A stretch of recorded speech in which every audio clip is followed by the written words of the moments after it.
Hello, my friend. Assalamualaikum. May the odds be ever in our favor as we start this vlog.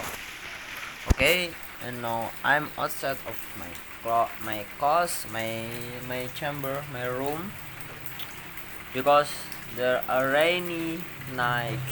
You can look there. I'm sorry, my camera is so bad.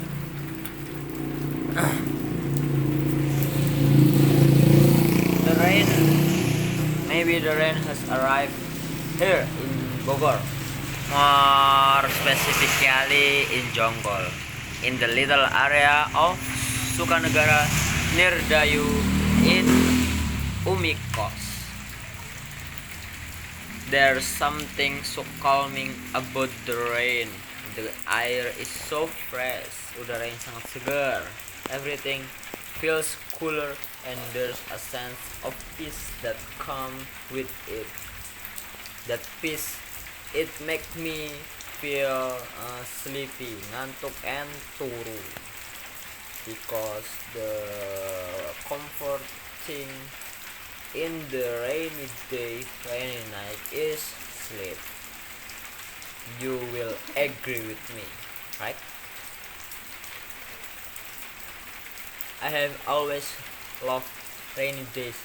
It's the perfect time to curl up with a book. No, with a book. With kasur.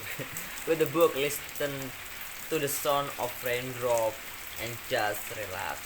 And maybe you can eat fried tempe gorengan, but I haven't goreng that. The downside, of course, is the potential for traffic jams and flooding. But let's focus on the positive for now. The rain brings a much needed break from the heat, and the smell of wet earth is something I always look forward to. You know, that smell is named petrichor.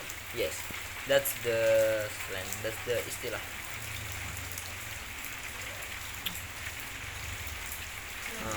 Can I ask you how the weather where you are? Are you in Solo or in Mojokerto? You can fill with comment. How weather in there? Are you a fan of rainy days too? Let's embrace this refreshing change and enjoy the little thing nature has to offer. Mari kita nikmati cuaca alam yang sangat indah ini. I'm sorry, my camera is so bad. I repeat that again. Thank you for watching and